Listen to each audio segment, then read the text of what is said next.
I just have one sincere question for you, President RUTO. What good could possibly come out of this? There is biting poverty in KILIFI County, and it cannot be solved by selling our Baobab trees. Dear viewers, welcome again to the analysis of YOLENO TV. I have started this session by sharing a small part of a remark that one of the KILIFI County residents exposed, a video about a KILIFI resident exposing what the government is doing, the injustice that the government is doing to KILIFI residents.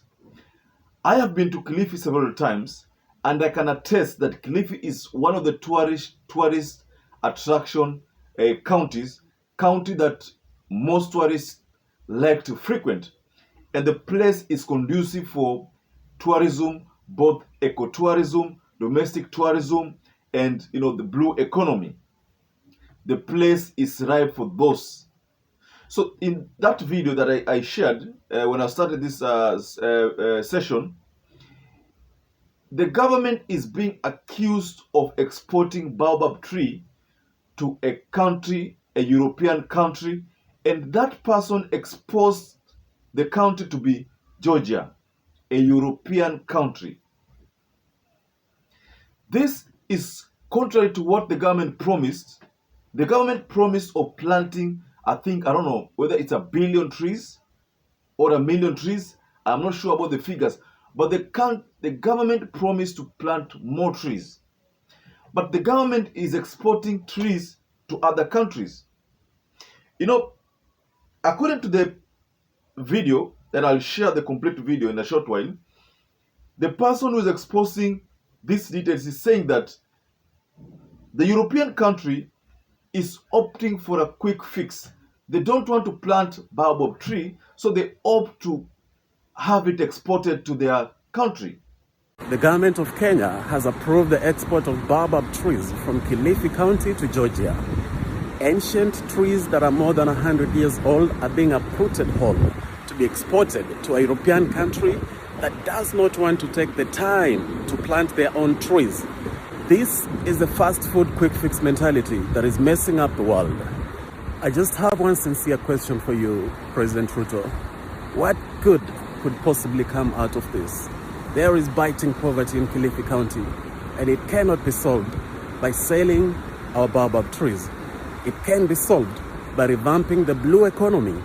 It can be solved by revamping ecotourism, domestic tourism.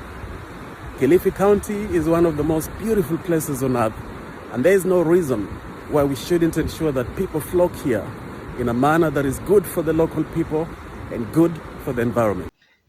I could relate this to the concept of exporting, zile pembe za ndovu.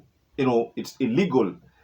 I'm thinking that even exporting this Baobab tree should be illegal.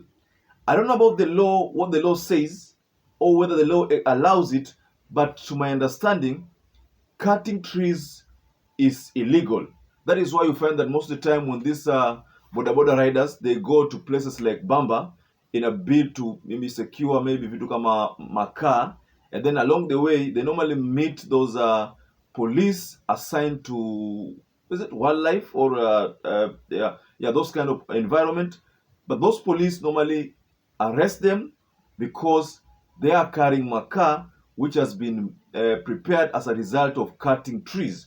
So I expect that this issue of uprooting Baobab tree and exporting it to the Georgia country should also be illegal, because it is going against our plan of conservation of the forest or conservation of trees. One of the promise of the government of the day was that they would ensure that blue economy is revamped, ecotourism is revamped, domestic tourism is revamped. That was one of the major promise of this government to especially the KILIFI County.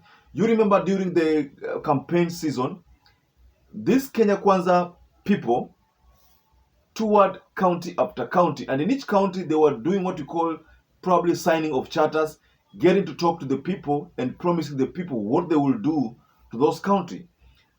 But if what is being exposed in this video is true, then the government could be doing something that is contrary to what they promised the people of KILIFI.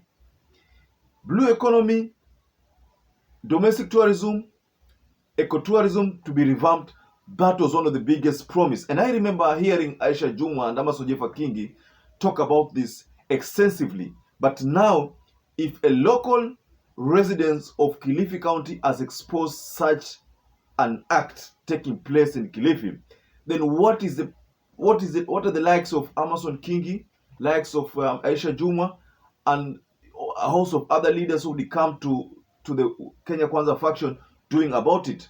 I've not seen them vocal about those promises. They stood quiet. They're not talking about it because walishapewa nyama. Sasa the locals of KILIFI County wakule mfupa. That is what they are trying to tell the people of KILIFI. Kuleni mfupa, sisi tunakula nyama huku Nairobi.